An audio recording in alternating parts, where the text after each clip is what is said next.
পাইকগাছাড় উপজেলা পরিষদের ২০২৪-২৫ অর্থবছরের কল্যাণ তহবিল থেকে গরিব ও মেধাবী শিক্ষার্থীদের মাঝে বাইসাইকেল বিতরণ করা হয়েছে। এ উপলক্ষে বৃহস্পতিবার সকালে উপজেলা পরিষদ চত্বরে আয়োজিত বিতরণ অনুষ্ঠানে প্রধান অতিথি হিসেবে উপস্থিত থেকে বিভিন্ন শিক্ষা প্রতিষ্ঠানের কোমলমতি শিক্ষার্থীদের মাঝে সাইকেল বিতরণ করেন উপজেলা নির্বাহী অফিসার মাহেরা নাজনীন।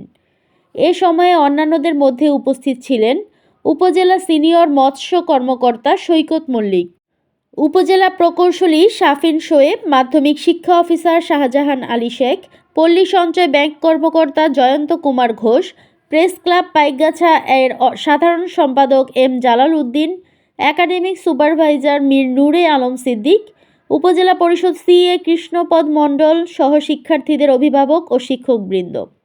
উল্লেখ্য, উপজেলার বিভিন্ন ইউনিয়ন ও পৌরসভার মোট ৪১ জন গরিব ও মেধাবী শিক্ষার্থীদের মাঝে বাইসাইকেল বিতরণ করা হয়। দৈনিক আজকের বাংলা.net